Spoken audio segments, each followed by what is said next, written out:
Everyone. We are live today. We have a great group of people on. We got Matt, Ariel, and hopefully Ned pops in, but he's supposed to be here, but maybe he's dealing with some hurricane stuff. But good morning, everyone.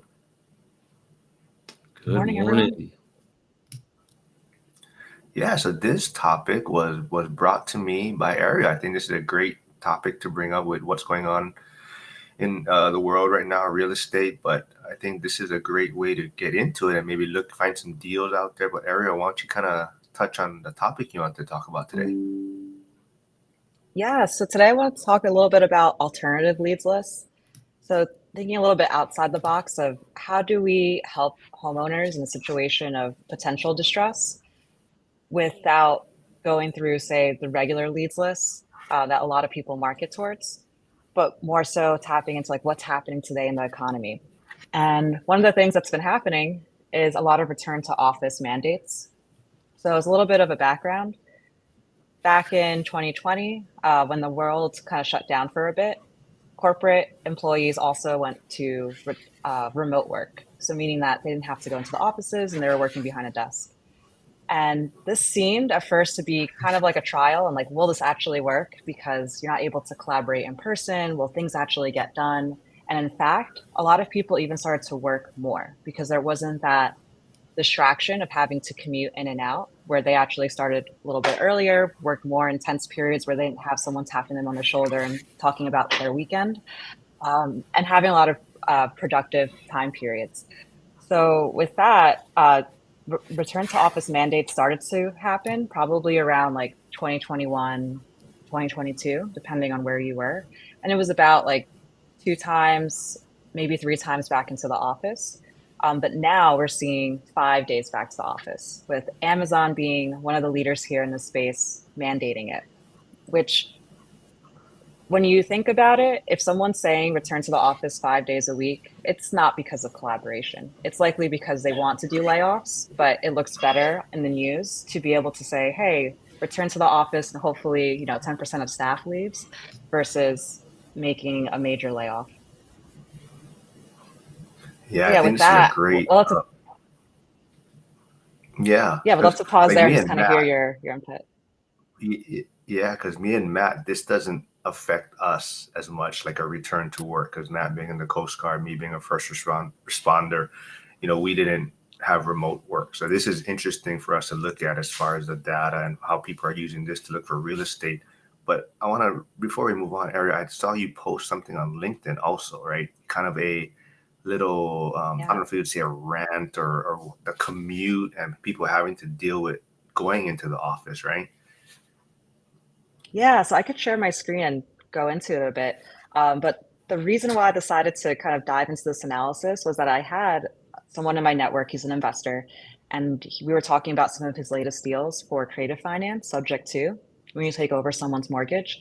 And he said one of these workers wasn't Amazon, but another big tech, Hmm. and they had to return to office. But in 2022, they bought a newer home, maybe like 50 miles out, which a lot Right. of people did, right? It's like, if I had the flexibility to work from home, why live in a crowded city when you could have all the space, the backyard, and your family could have a really nice lifestyle? But now, with return to office mandates, that individual put their house on the market and they couldn't go down on price cuts because they had very little equity in the home. Sure. So he was able to provide a win-win solution of, purchasing the property under subject to terms, and then them being able to leave and move closer again to the office. So I'm going to share my screen here actually, so I could show you a little bit of the Heck yeah. geeking out that I've done here. Yeah. Yeah. Awesome. No, And I well, think well, the great AI imagery there. it's got to pique All the right. interest. Yeah, can you see my screen? Hmm. Yeah. Okay, perfect. Yes. Yeah, I'm down to one monitor today since I've evacuated for the storm, but we will still pursue and continue. So here is one of the news articles that says Amazon tells employees to return to office 5 days a week. So this is happening. If Amazon's doing it, there's likely going to be a wave of other companies doing it too. And there's also probably a high likelihood that layoffs are coming. A lot of companies have started this trend. You could even go to a site like Hubble, for example, and see each of these companies what their return to office mandates look like, and then start to map out like how far are these commutes and who's possibly in a higher pain threshold than others. So after I talked to my investor friend who found a deal by, one of these employees, I thought, okay, how would I try to systematize this? How would I try to use data to replicate it? So I first went to LinkedIn and I thought, okay, well, Amazon has a lot of software engineers. What if I just tried to find their employees via LinkedIn? Which luckily having a very active LinkedIn account, I have the ability to like scrape LinkedIn without getting any issues with using a bot. So first, I have all this list of people who work for Amazon and they're in the DC area. Then, if you want to find where an individual lives, you can use skip tracing, which this is a very known thing to do, especially in the real estate space, to be able to get contact information like age, address, and phone number, which my boyfriend said was super creepy, but this is like literally what people do every single day in real estate. Right. Um, so took this data, you can use scrapers like say Apify to automatically get this, or you can use say like a VA to copy down names. But then the next thing you want to do is understand like how, is someone in a situation with low equity where they would actually need help to sell off market because on market probably is not a solution. You need to understand their mortgage as well as their property information. So using software like Batch Data, they have an API that you can get this data. And ultimately, in my little test that I did, I have a spreadsheet of a bunch of employees, information on phone numbers, addresses, and then also their property information as well. But of course, we don't want to see things in a spreadsheet. That's boring. So put this into a dashboard to quickly like map out, say for that central office that's in Virginia, which is here in Arlington, trying to map like how far are employees commuting to this area. Like one of these addresses I just plugged in on a Tuesday at 8 a.m. is about an hour and 10 minutes commute, which doesn't sound horrible, but 2 hours a day in a car or on a bus or on a train is kind of a lot. And then doing that every single day, once there's an accident, that could turn into 3 hours. So it does get fatiguing.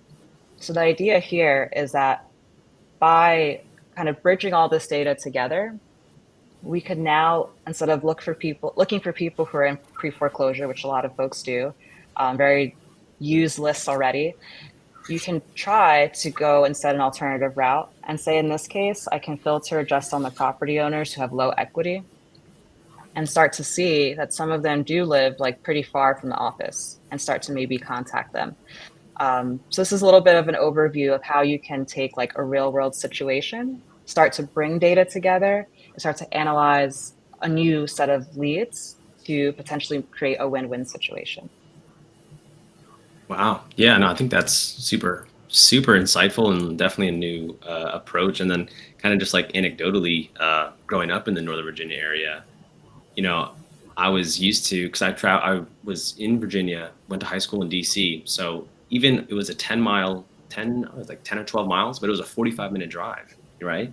And so, like you said, during COVID, people wanted to get out of the cities, have that nice home office, backyard, picket fence, the full 9 yards or whatever.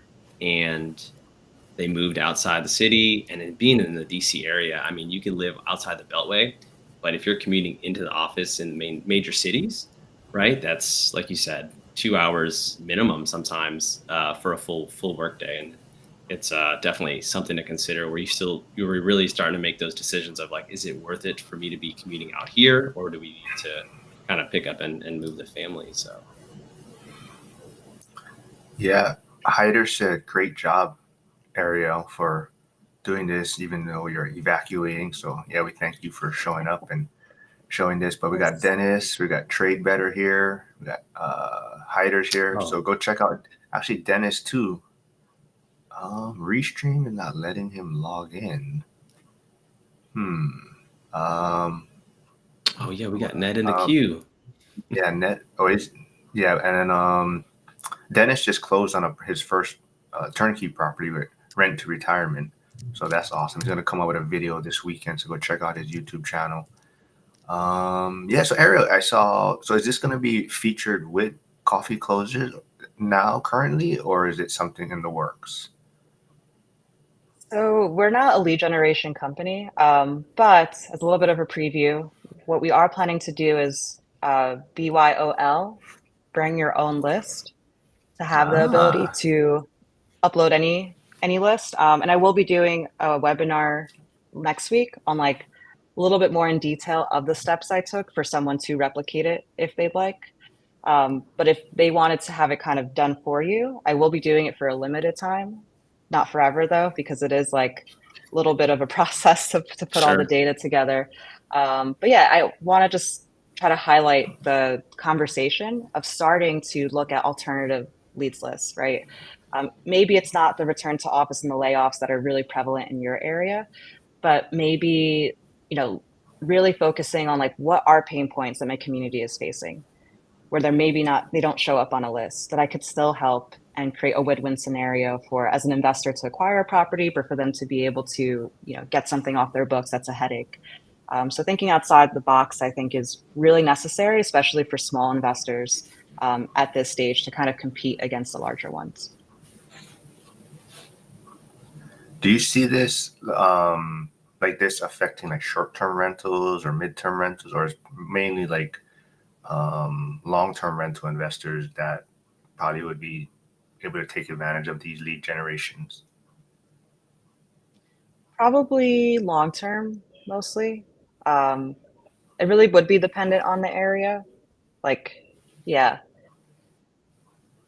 probably long term. But then if there are folks who they moved and now they're going to go back into the city and they're going to kind of downsize all over again, that could be an opportunity to pay a little bit more and ask to like keep the property furnished and make that into a medium term rental if possible, since usually we see higher returns like across different areas for that.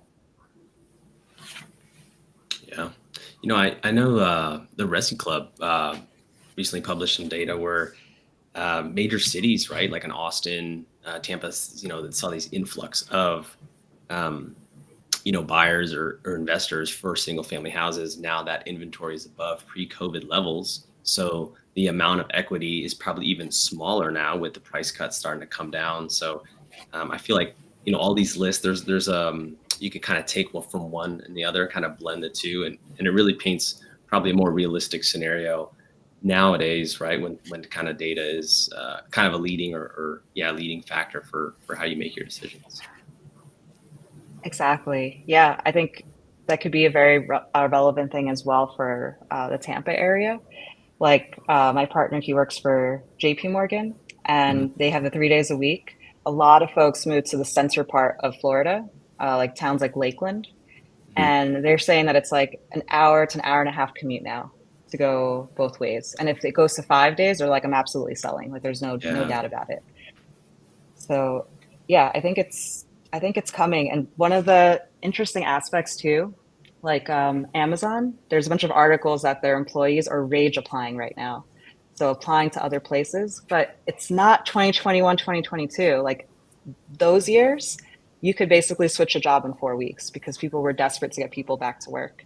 But now it's like a lot of companies aren't really hiring. And these like software engineer roles, as an example, like they can have anywhere between 300, 500, sometimes over 500 people apply to one single role. And usually these roles, they already know who they're probably going to select, but they just put it out there, online to kind of follow protocols. But you're going to see a lot of people have the pain point, try to exit and go to another job, but not be able to and say, you know what, I'm stuck. My next solution is just to try to sell my home and move closer. Wow. So Dennis says, kind of off subject, but have you seen that Myrtle Beach put a moratorium on long-term rentals near the beach? They're basically going the opposite of other cities that are favoring the short-term rentals. Huh.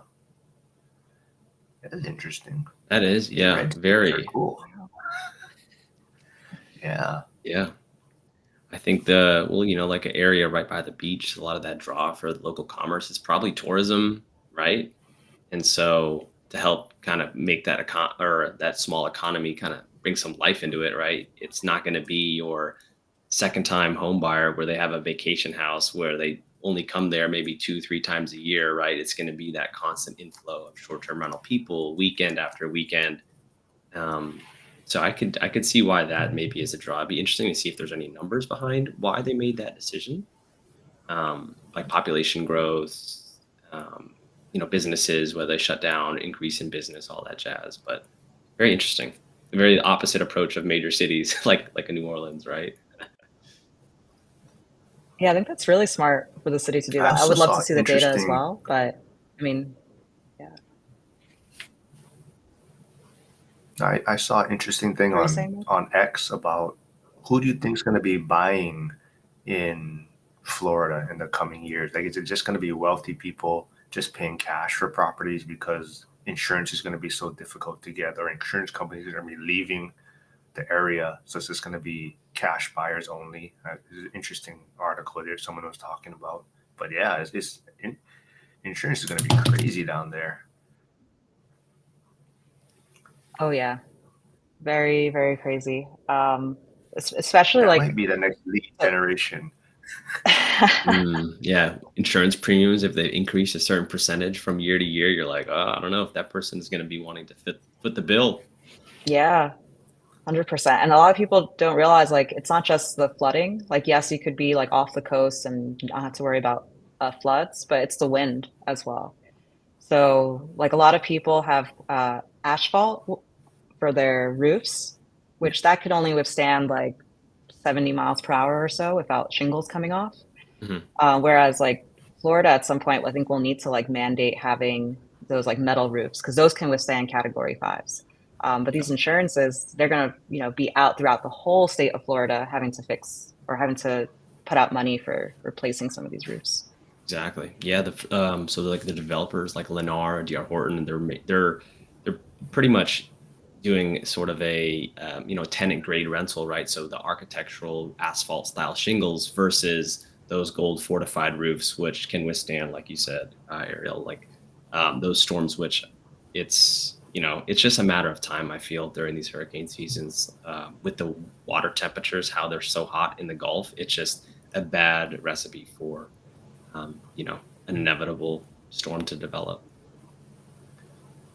Yeah, 100%. so Dennis said they said if the long-term rentals replace short-term, they would lose 1.5 to 2.5 million in tax revenue per year. Follow the And money. that's kind of what the pushback against like Maui. They were trying to ban the short-term rentals, and people are saying, "Oh, we're going to lose this much money and revenue." And a lot of these short-term rentals aren't really your traditional rentals, anyways. So it's not going to really help housing that much because these are like either luxury properties, or there's only so much people that can buy these type of homes, are there?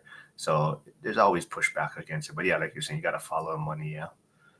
My other interesting point too is, I'm starting to see even as a host, right? Like the Airbnb fees and the taxes, they are absolutely ridiculous. Where it's a no brainer when we have a great guest and they want to reach out to us, we kind of like divert them to kind of our direct booking website, contact, all that stuff.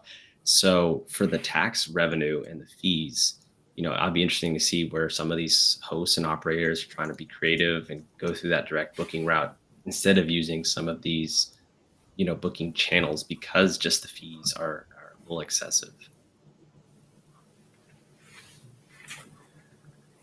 So how? Sure. Yeah. Let's see here. Now you're asking me to do technical stuff, Ariel, while I'm doing this. Hold on. Let's see if this works. Dennis said, I didn't realize there were hosts that had direct booking links. Yeah, so we use a property management software called Guesty for hosts, which integrates very well with a lot of booking platforms. So um, something that you could do, right? So if I was looking for an Airbnb and I saw, that link, some hosts also they put that on Google, right? So like there's a Google direct booking link. So it depends on how they kind of market it. You can use Google, booking.com, etc. And then once you kind of capture that lead or an email, right? Kind of that opt in, then you could probably start pushing out some of that. And that's kind of what we do. It's not very, robust, but it's pretty simple. Then it works for, repeat guests that want to come back to the New Orleans area. Yeah, that's excellent. And it probably saves, some of Eric, that fee from figured Airbnb. it out. Thank you. I figured out how to put the Yeah. link there. And not only short-term rental too, that hasn't been successful for a medium-term rental as well. So yeah, kind of you can adopt that practice for whatever investment, I guess, vehicle that you do have, whether it's a short-term rental or medium-term rental. Let's see. So another aspect of insurance that isn't talked about too often is that some areas put caps on increase in insurance premiums. So national underwriters increase premiums in other areas to compensate. Yeah, they'll get you somehow, right? Yes. Yeah. But like I said, that was, insurance. I don't know what you guys, but it was kind of an afterthought, I think, before a few years ago, right? It was kind of, oh, okay, I need insurance for my property or my rental property. But now you're like shopping around, trying to see how you can maybe cut some corners here and there. But, it's become a big part in factoring out your calculations now. It's really affecting cash flow, I guess. And that's why a lot of people are having a hard time finding deals out there or trying to find markets where maybe it's a little bit easier to get insurance. And Dennis, I've Agreed. been Yeah, somewhat insurance, looking. big factor. Also property taxes. Well, got to keep her happy, Dennis. He said, I've been somewhat looking into short-term rentals because it's the only thing my wife is somewhat interested in when it comes to real estate. Yeah, and I'm not sure what her situation is, but a lot of people, the spouse gets the real estate professional status, or even if you're doing short-term rentals, you can use that a lot for your tax advantage also, right? I know. So Dennis, you were talking about that in school community, but that could be some way to take advantage of the short-term rental loophole. Let's see, direct booking. Yeah. So you have a page, Matt? You guys have a direct booking page? Yeah, so what I was sharing with Dennis is our property management software has an option where it's pretty easy to sync or create a new direct booking website. I would say the pros and cons. The pro is that, for someone like me, not really a kind of software engineer or in tune with creating like, a WordPress website, it's a very simple way to integrate with a few presses of a button how to create that direct booking website. The con is you don't own that domain as if I were to create a domain through any like kind of WordPress website to kind of build that, I guess, what do they call it? No, not CRM, but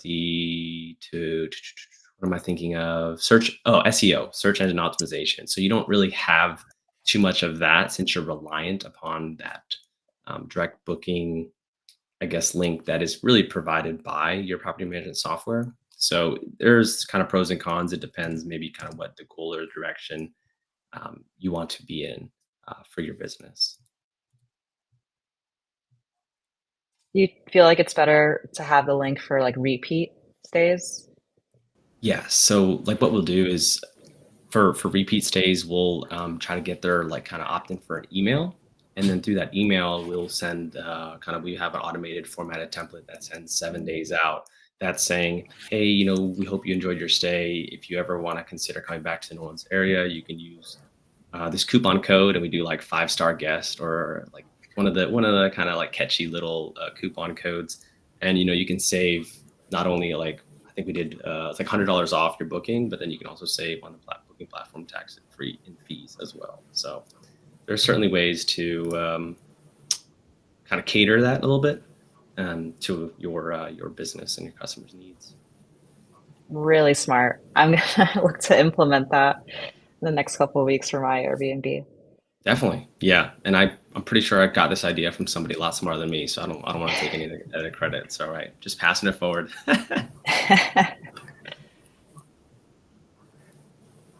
Who's staying in Airbnbs for the Vegas event? Or do you think you're going to stay in an Airbnb, or what's your plans? No plans yet. Last time I stood by a hotel that was pretty close. But yeah, if there's a joint Airbnb everyone wants to get in on, I'm interested. She's like, it's the Caesar's Palace. I know everyone is Nothing still trying crazy. to figure it out.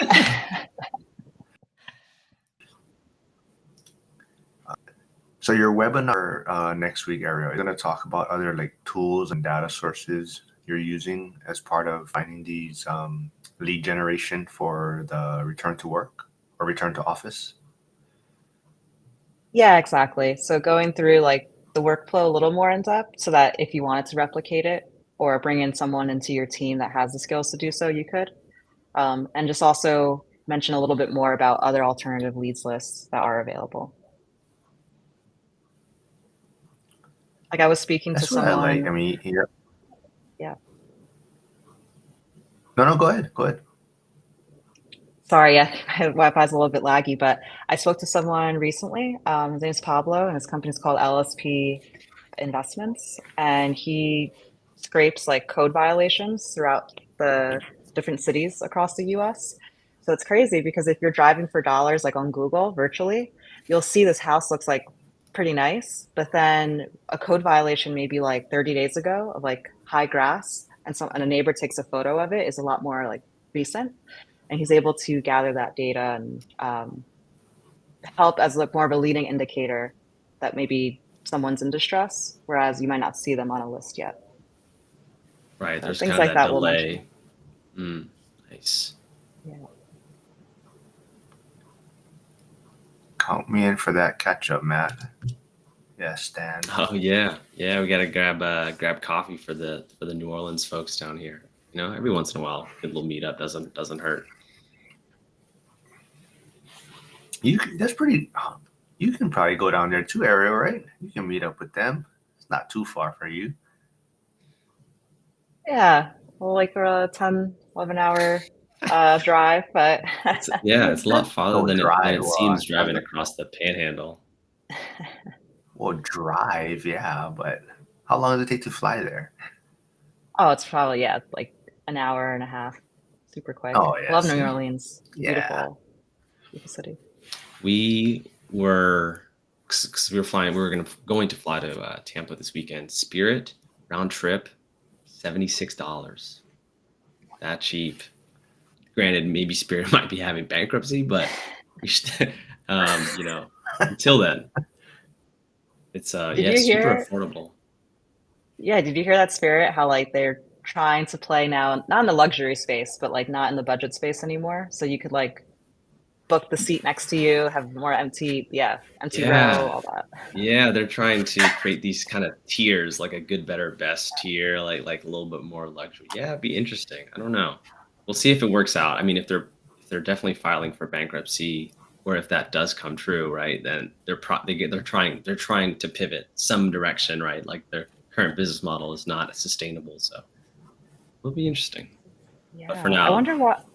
I was gonna I say, for wonder now, why. those flights are cheap.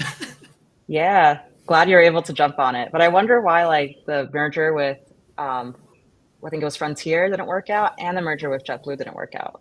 It's like Yeah, something in their they back end is saw. probably really messed up. Yeah, they saw their financials and they're like, okay, hold on. Exactly.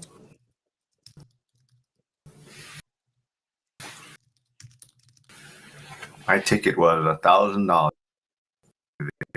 for a round trip, Southwest. Better than I thought. Let's see. Then it And I imagine it's just says nonstop. Spirit. Correct. Oh, Ariel, are you in? Oh, you're not in Tampa right now, but you're in Tampa, right?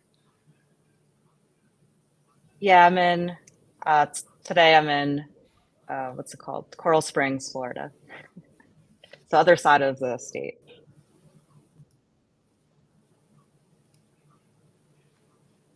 Sorry, my thing is lagging now. Everything I'm trying to share is not popping up.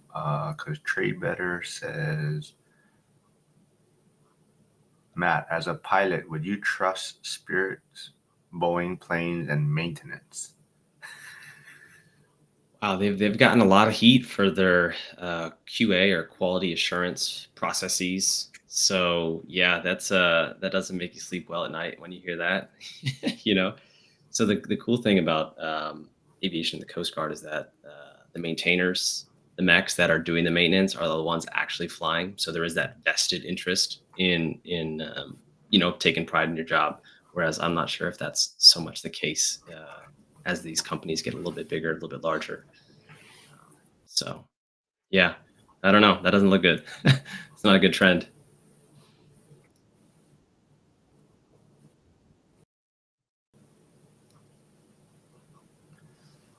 And Area, so also Spirit. talking about your webinar coming up. You also Amazon Prime Day, right? Today. Is that what Amazon Prime Day? You Oh, also have I your think book so. for is it still Yes. pre-sale on Data, Amazon? Congratulations. thank you. Yeah, the data-driven investor's guide to real estate. I don't know if that link still works. Oh,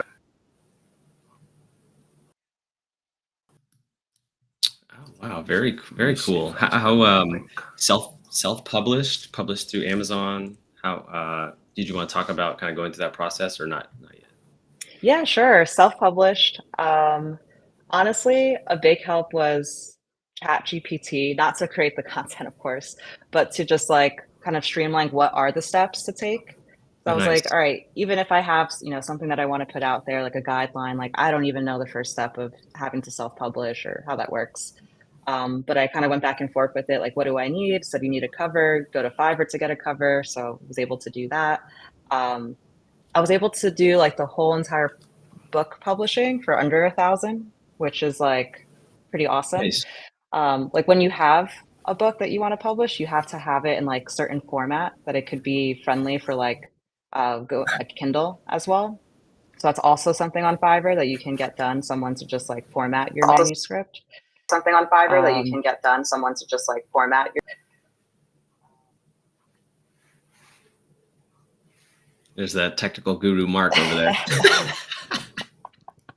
No worries at all. But yeah, I encourage anyone who ever has an Oh, what do you aspiration to write a book, know? whether it's children's book or anything, now's the time to do it. A lot of tools are available for a low Yeah. cost today to be able to do it. Wow. Yeah, that's For a low such cost a today that's to a be able cool to do it. project, Ariel. Wow. Yeah, that's like that.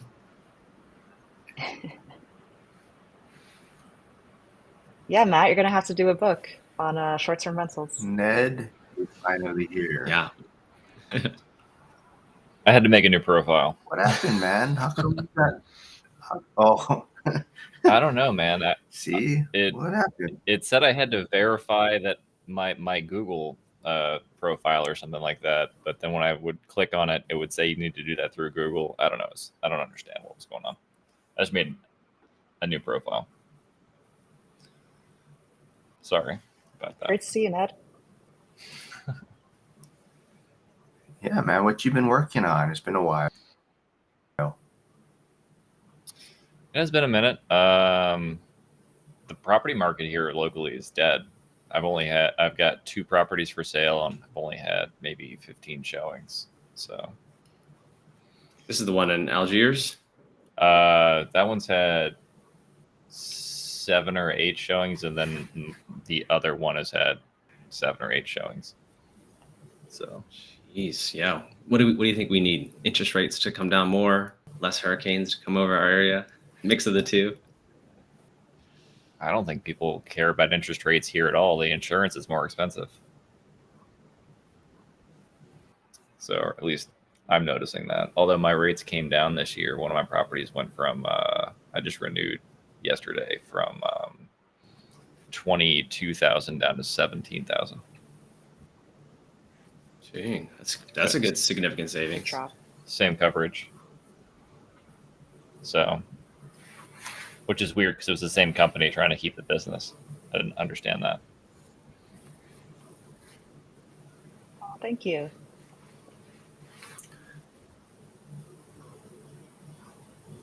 Yep. Trade better. Oh yeah, it's Stan's here. Stan has his book on Amazon too. I don't know if I have the link still yet, but if you're there, Stan, you can put it in the chat. Today's Amazon Prime Day, so people can go check it out. What do you think about the return to office, Ned? Because that was kind of the main topic. Ariel was doing that for like lead generation. What's your thoughts on that?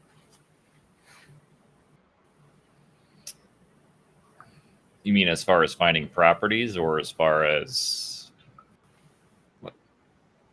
like just what about the topic? I mean, I feel like locally it's already so hard to find what I would that's consider kind a of good what she was deal leading. that constraining it. I was saying I feel like at least locally here, I feel like if you try to constrain finding a good deal even more so, I don't know that filtering even more would be beneficial, at least in our market, because of how messed up stuff is from insurance. I can see how that would make sense if you're trying to capture or figure out maybe off-market deals in cities that grew a lot from the displacement of workforce and stuff like that. But I don't see locally how that would personally help me, or I don't know, unless Matt sees something different locally that I'm not seeing. No, I think just rising inventory because just not too much is moving off the No, shelves. quite a bit, Ned.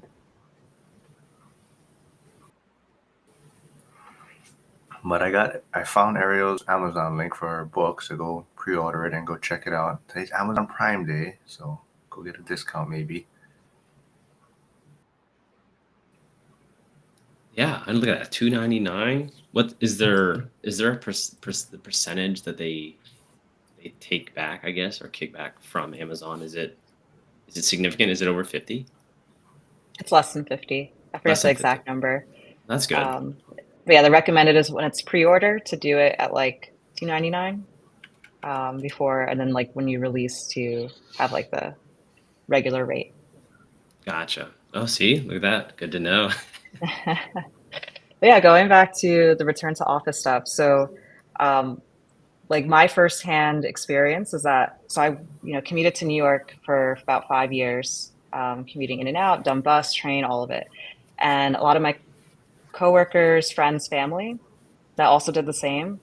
They mostly lived in like northern New Jersey, so it was an easier commute.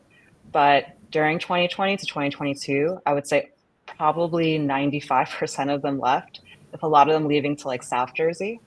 So towns like Tom's River, close to Atlantic City as well, thinking that they wouldn't have to really have these long commutes anymore. But now with the return to office, like one of them works for Prudential, which could be like a 2-hour drive to get to in Newark. So it's not even in New York, it's still in New Jersey, but it's very far.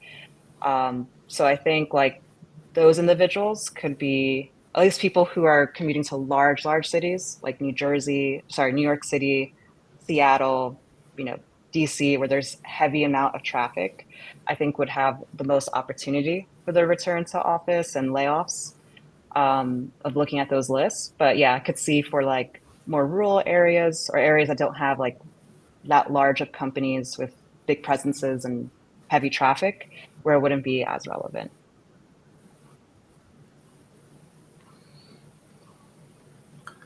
I just put Ned's channel also in the chat. I haven't seen anything from Ned in a while though.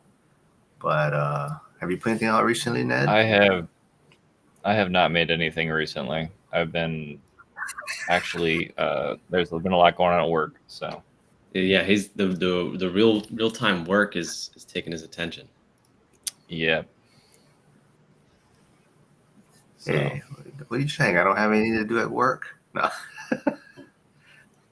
No, it's been hard to find time. But yeah, put everyone's channel in the comments. I even got Janitor on Fire's Postal Nerds channel. Go check it out. Everyone's growing.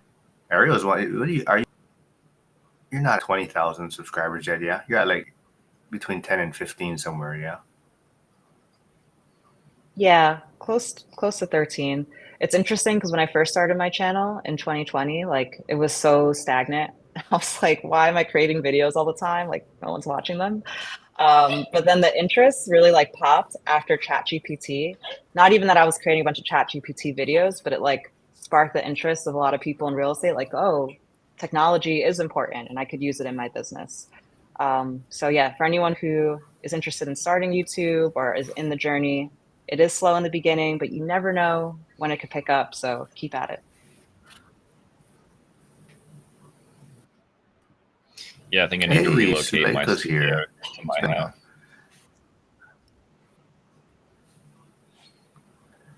They were just on what I think they're on their 8th house hack, Suleika and Jeff. But they're gonna be speaking I think on Sunday at the ORAD event. So they'll be one of the speakers, one of the first speakers. But I haven't let me put their channel also out there. Yeah, they're gonna be one of the After speakers, 8, man. that is some sacrifice. I had dinner with them at the last I think ORAD they're- event. Like at the outside of the dinner at the blind center. Yeah, we went. We were in search of Or one of out. those famous Vegas buffets. So we found one, and it was okay, and it was Oh. very expensive. There's one that Sam Farrell always goes to, he said, when he's in Vegas. So that's the one that I forget where it was at, but he had to go there, he said. So I know one day he went, so he'll probably go there again.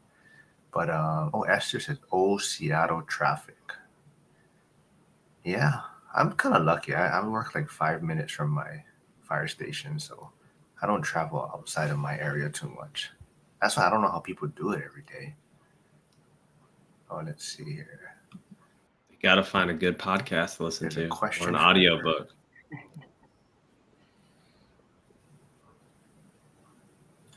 Oh, thanks. I'm glad the Python notebooks could help.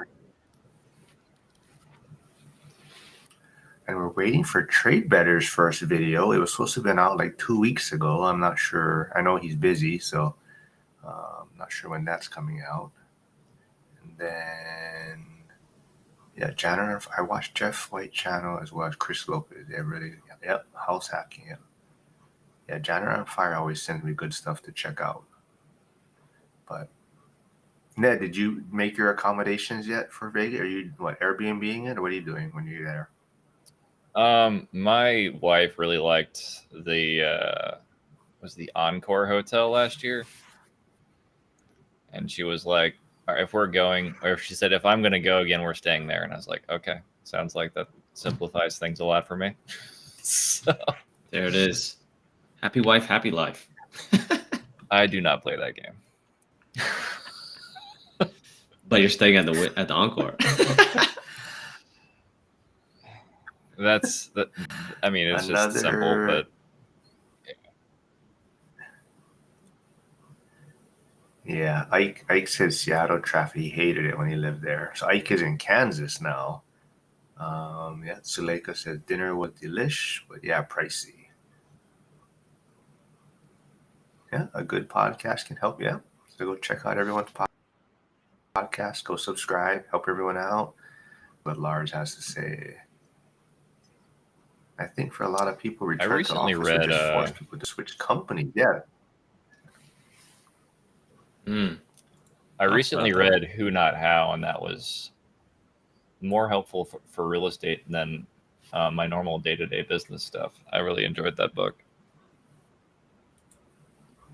Awesome. Yeah. Well, how was it helpful? Let's like, check it out. What was your big takeaways from it?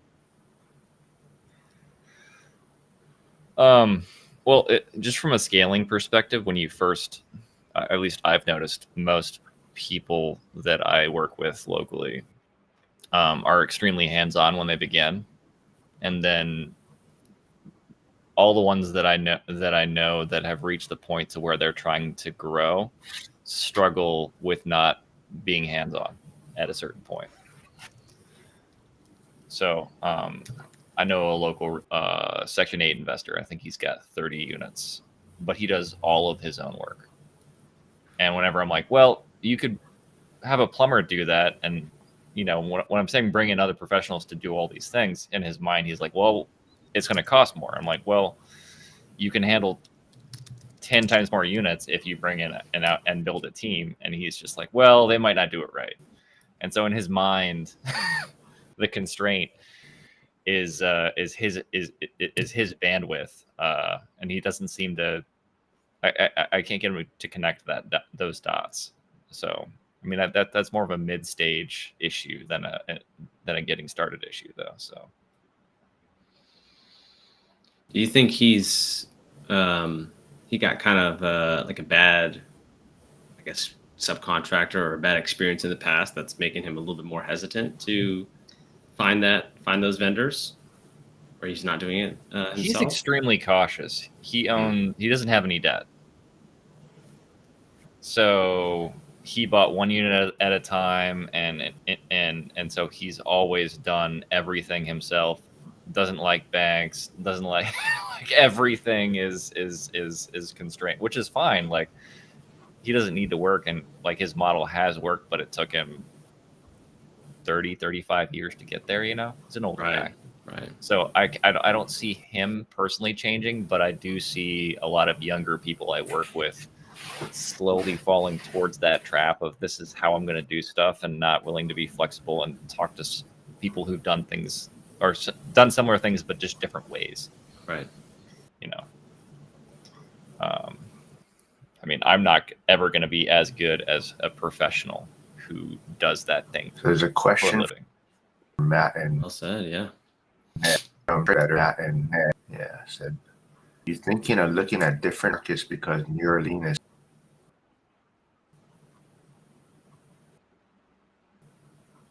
Yes.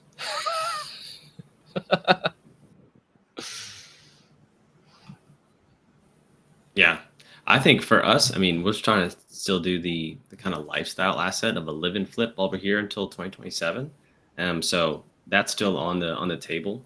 But as we move on, as we move from this area, we're certainly open to at least in that Pensacola area for sure. But for now, yeah, it is slow. Yeah, I mean, I'm shifting further inland so that the flooding isn't necessarily as much of an issue as y'all were talking about earlier. Wind is still an issue, even if you're far enough inland. And then water's not as much of an issue in New Orleans as long as the pumps still work. But trusting New Orleans to keep something under good repair is Dangerous I'm not a big I'm not a big patron of the casino, but it's a different form right there. But yeah, so I'm looking more inland at the Hammond and just between Hammond and Covington. Everything north of I-12 is kind of past where the insurance goes exponential. Or at least I thought, because a couple other investors I know, their insurance has started to go up outside of that risk zone. So I think they're raising rates around the New Orleans area to try and offset their losses in New Orleans. So I'm not sure. Yeah. Interesting.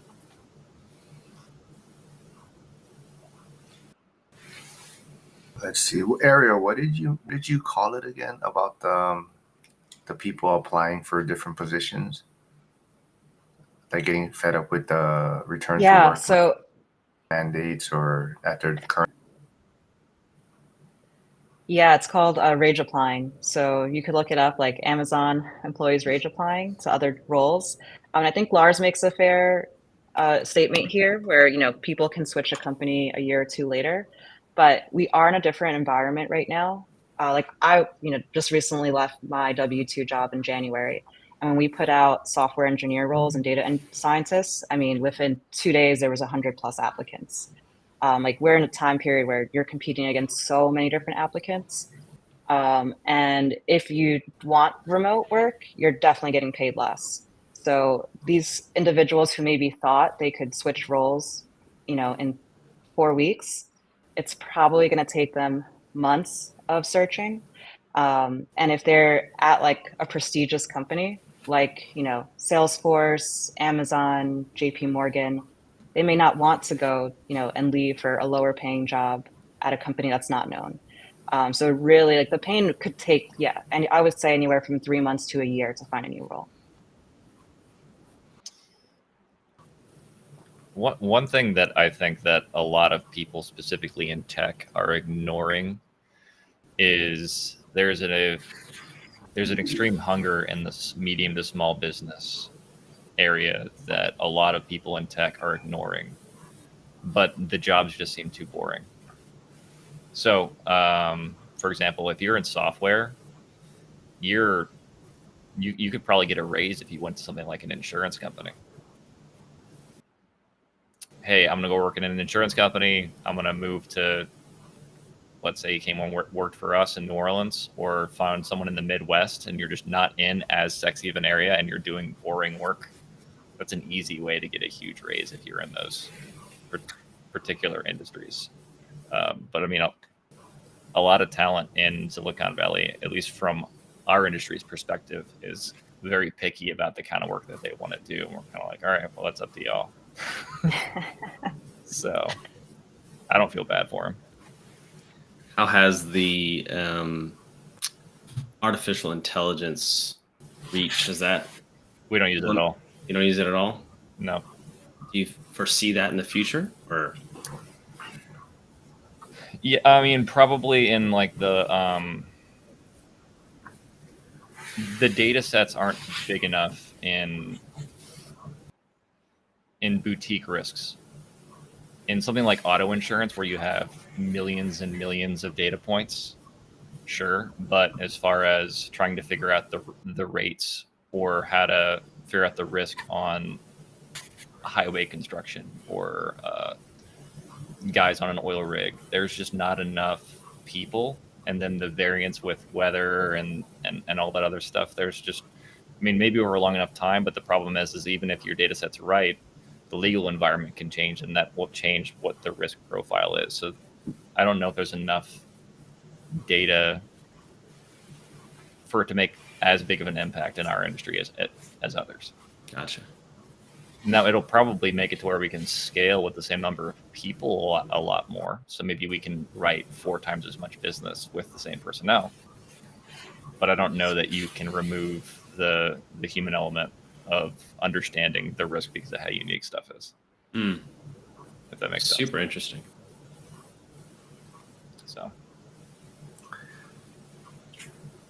So let's help out Darryl, Janitor on Fire. He's asking for more content for his YouTube channel. So if anyone's out there, can you guys get some local footage of your local post office? And maybe if you can, do a short video walkthrough and send it to him of your area. But that would be pretty cool, I think. What kind of footage? Like, as far as like post offices that are for sale? I know there's like a, I don't know the ticker, but there's a ticker on the stock exchange where it's just, I think it's a post office REIT. No kidding. Yeah, I think so. No, he just kind of walks through them, talks about them, maybe the history of it, if there's something unique about it. But yeah, so if you ever, you go drop off mail or something, go pick something, go make a quick recording, or even take some photos that he can use and show the post office in your area, maybe.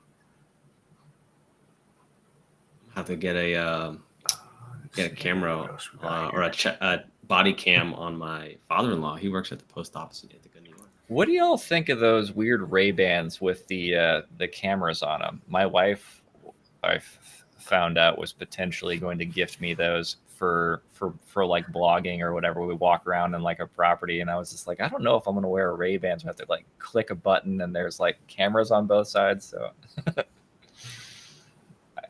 I think actually that's a good purpose though, because you have both hands free. Yeah, property walkthroughs may be interesting. Like, it just seems weird to have like my head be the camera. I could see some. I think I would see some something productive out of that. Yeah, it's true. She could write off my gift. Stan has a great question. Do you think the job market for tech workers has become flooding since there was such a large rush of students studying for that field in the last decade. No. And it's for the same reason I brought up earlier. I think there's a lot of smaller businesses. Like, sure, I think Silicon Valley's flooded, so those wages might come down. But I think most of the talent's going to chase the super high wages there. But there's so many mom and pop restaurants and mechanic shops and things like that don't even have like a basic website. Mm-hmm. Yeah. There's just so much low hanging fruit. I can't imagine. Right, like that, bringing the tech and marketing to blue collar jobs. Yeah. I mean, if you want to make a bunch of money, like just someone who knows how to write basic software or run websites and stuff like that can go and partner with a plumber. And I mean, talk about making a lot of money. I mean, you can just take the entire market share of a city like real quick, because like every mom and pop's not even online. So I think when it comes to, at least I could talk to the data aspect. So with data analysts, data scientists, it's a little bit saturated in terms, like there's a lot of people who have that skill set. But for those who are interested to get into it, like the way to stand out really is not just the tech skills, but communication. I can't tell you how many people that have, I've either worked with or loosely worked with who they can be very technically like inept and everything. But when it comes to just being able to talk to business folks, like completely lose the whole like main point. Not able to tease out problems, not able to think of solutions based upon like actual issues. Just so if you're looking to get into that field to stand out, really work on your communication skills and how to, bridge everything together, almost like a consultant, not just the technical aspect. Yeah.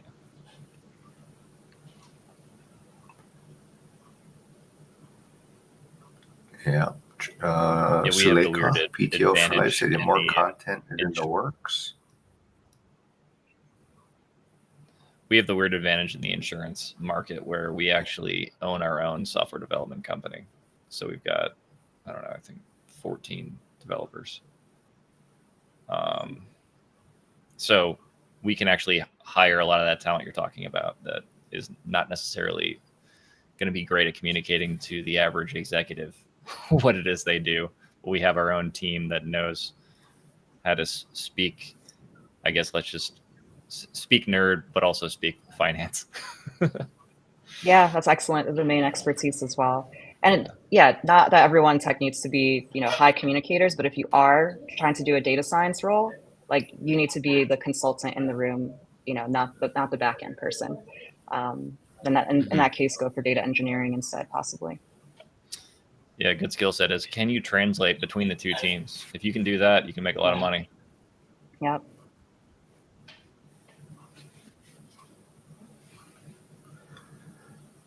All right. Anything else you guys want to talk about today? Any other topics? I'm getting a lot of fake news messages sent to me. Like I think I posted something about inflation and Bidenomics, and somebody direct messaged me saying that's fake news and stuff. I'm like, okay, but fake news for some, not for all. Negative people out there, man. I just try not to follow the news. I said, is it higher? Is it higher? You just listen to the. Yeah. If you just listen to what people say in the office every couple of days, you're caught up as much as you need to be, as far as I'm concerned. Yes. Very, very nice. The water cooler investors. There it is. The details might not be right, but the gist is. Yeah. Yeah, exactly. That, yeah. Totally agree with that. Yeah, I don't know. So what else you guys, Ned, Matt, and Stan? You guys gonna do anything? Let's see. Sure. Yeah. I mean, I hope so. I was supposed to catch up with Matt the other day, but I'm just honestly, I forgot to. That happens. That was my bad. Life happens. Work happens.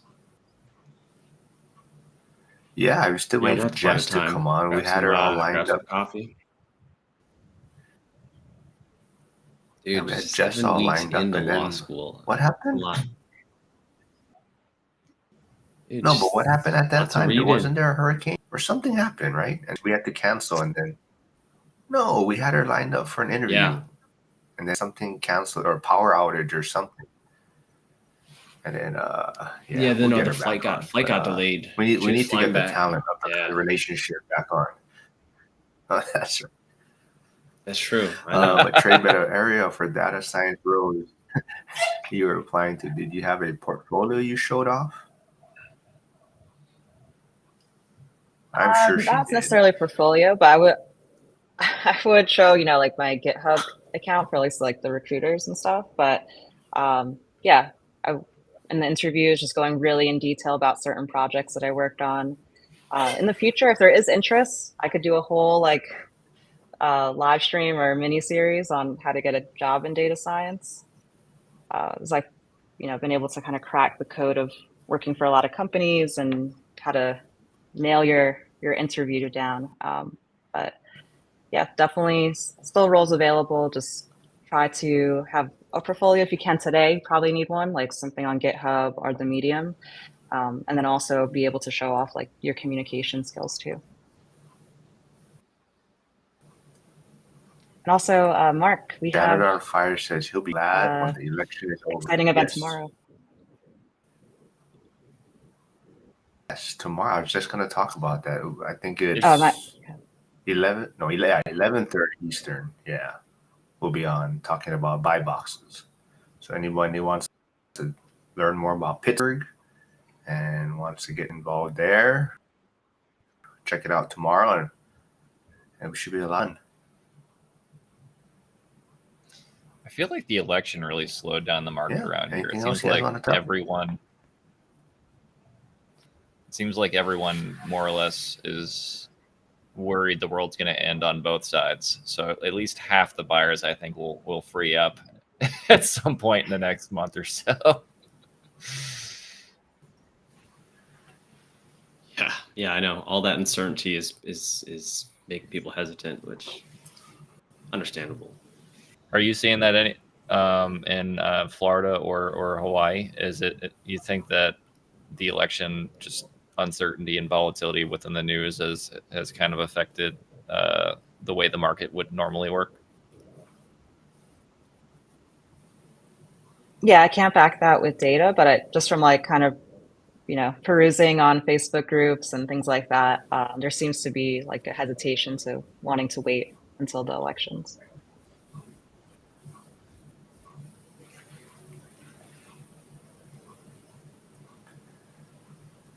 Yeah. Hyder says Bidenomics is just talking points as economics lasts way longer than any political lifespan. Very true. Stan will be in town Monday and Tuesday. And I've always wondered how long the lag truly is. Like, are we feeling the effects of Trump now or Biden now, or is it still Obama? Like, how far back does it actually go? Depends. It depends who you ask. Sure, but I mean, the data has to show, or maybe there's just too many moving parts, and each different part has a different piece of the lag of the total impact. Because I'm sure it's blended to some degree, but it would be interesting to actually be able to figure that out. And I know there's probably too many variables to even start trying to filter out a good answer to that, but it'd be interesting to see how, and then the Fed on top of that. So, yeah.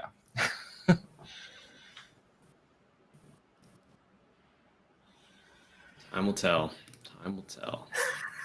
we can dig into that next. I don't know if we, but yeah, this is always really slow transaction wise. I think it's definitely, people are just sitting on the sidelines, and just rates have a big impact when the median price is $1 million.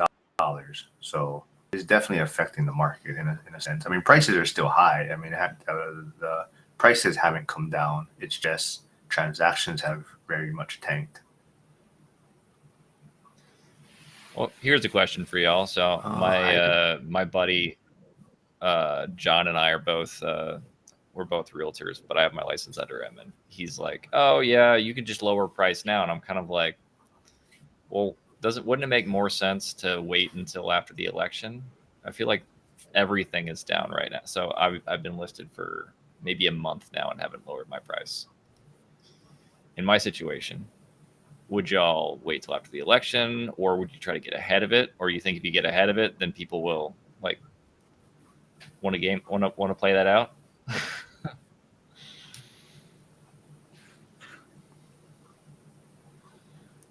Yeah, I don't know. It's tough, man. Yeah, It's tough. Because if I were in a buyer's shoes, that's something that's probably in the back of my mind is that hesitation of the uncertainty. And then depending on what type of buyer I was, how in tune I was with the whole, rate cut cycle. And then I'm like, wait, rates are going to be lower in 2 months. Why don't I just wait 2 months? And then it's like, I don't know. A couple points, but I trust your gut. Trust your gut on this one.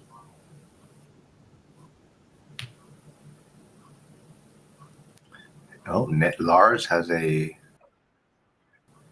he says, I would take it down until after election posted.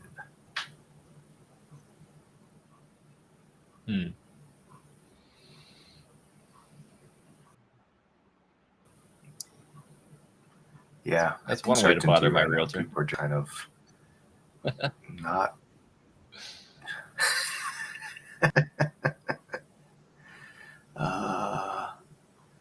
Trade Better says he's seen rent prices go up in his area, not what he'd expect.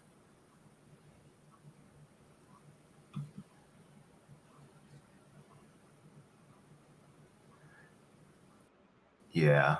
Like Hyder, well, going back to what Hyder said, economic forces come from you and me, not any politician or aggregate of politicians. I think that's true, but at the same time, it's also kind of just the set of what you're getting from these politicians or kind of direction that they're pointing out, right? It's kind of how you're going to react, not really react, but just the vibe that you're getting from them, right? Like right now, I think the country is just so divided, right? There's just, like we're talking about uncertainty, right? And I think that's affecting a lot of people in the markets and what we're going to do. Yeah. Cool. Yeah, I don't know. Anything else you guys want to dig into? We can wrap things up. Anything fun going on for you guys? I mean, what's your plan? I mean, you're going to be evacuated for a while? Yeah, probably I would say till like Sunday. So I'm like right in the middle. I'm in an apartment building in Tampa. So I technically like could have stood, but I don't want to be without power for like 4 or 5 days since I was zone B. So yeah, I'm gonna ride it out in Coral Springs to make sure I have Wi-Fi, power, able to get to places, and yeah, hopefully this weekend head back. Starlink or just I thought about it actually getting Starlink. That probably next time around I'll need that and maybe go somewhere with a generator so I can stay local. But yeah, I'm super excited tomorrow, Mark, to dive into the buy box and how you look at properties too. Yeah, I'll tell you what, it was crazy during that. Ned? During the last smaller hurricane we had that came through. I can't remember the name of it. It's category 2. I don't remember. Maybe it's a 3. But our Starlink, we were watching Game of Thrones at midnight, like in the middle of the eye of the hurricane.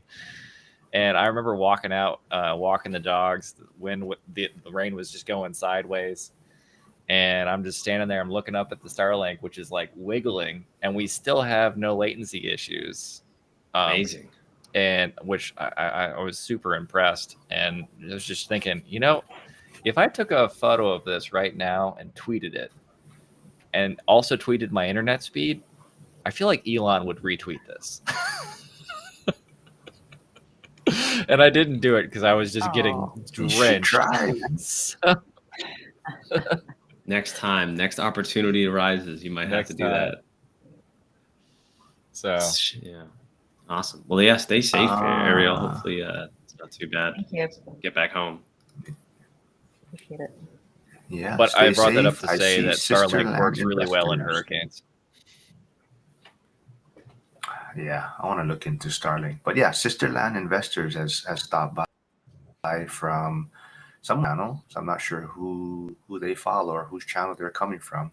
But I see it in the comments. So thank you, Mine, Sister Land probably Investors, for Elizabeth. stopping by. Oh, perfect. Yeah. Well, thank you for stopping by. BuzzTune. Hey, BuzzTune just woke up, I guarantee. But thanks for the super chat, man. Yep, Hyder. Politicians do affect the economy, but spending or saving has more influence. Very true. But yeah, thanks.